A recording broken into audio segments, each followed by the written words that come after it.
Hi everyone, it's Don and I hope you're having a fantastic day. Well, are you one of those people who signed up on Royal Caribbean for their volunteer cruises? Well, maybe there's some things that you should know before you accept.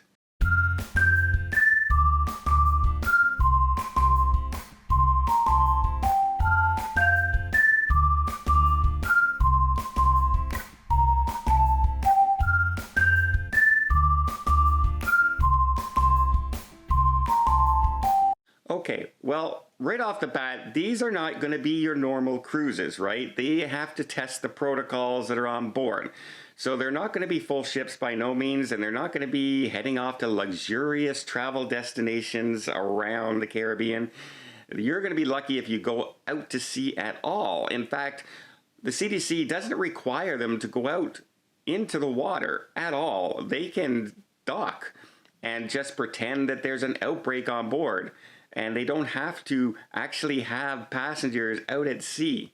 They just have to prove to what their quarantine procedures are and where they're going to move people and if the cabins are ready and all their sanitization is done properly, etc. That's all they have to prove.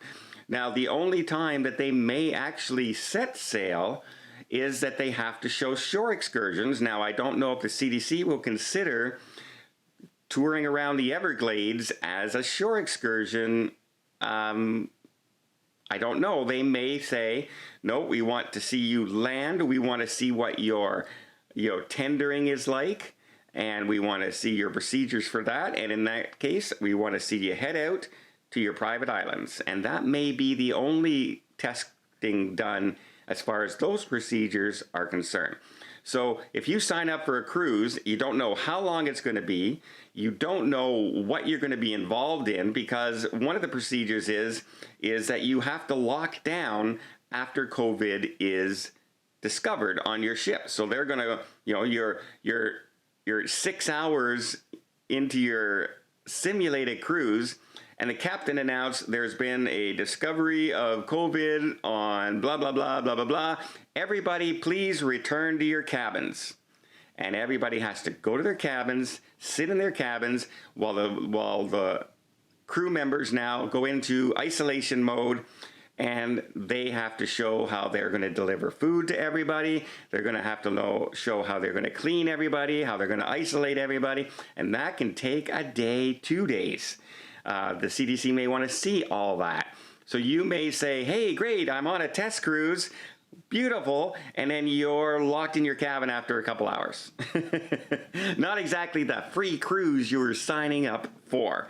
So yeah, there are going to be not necessarily a lot of fun. Now, the good thing is you're helping the cruise industry to try and restart if that's your goal.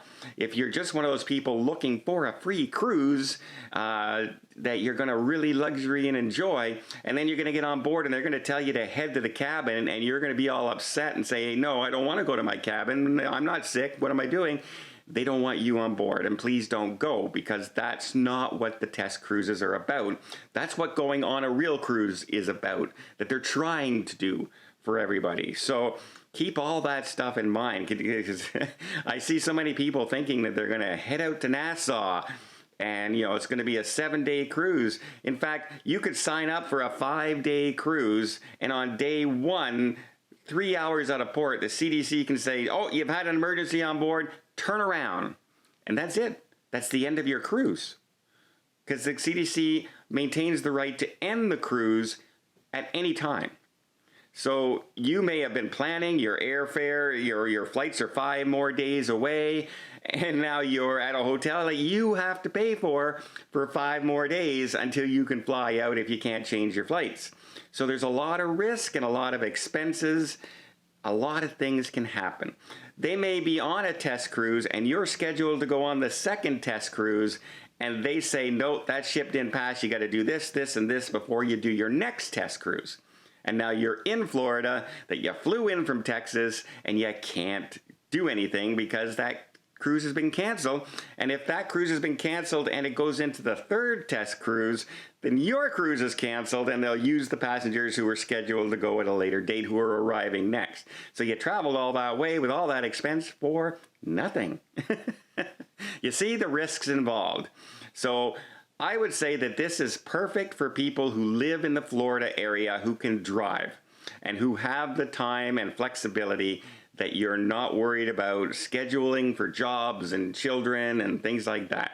You need to be available at the drop of a hat. You need to be okay with being inconvenienced. And you really got to be doing it more for the industry that you love, that you want to see restart again, and that you want to prove can do it safely amid all the other things that's going on in the world. If I lived in Florida, I would be one of those volunteers. But I'm in Canada, I can't do it. If they want to put me up in a hotel for a month and a half down there and pay my way and put me in and out of ships, I think I would do that for them, just because I'm trying to do whatever I can to stay positive for the cruise ships. Even though when you look at this framework to restart, it's not an easy task. And it's, like I said, it's the most restrictive out of anything in any country.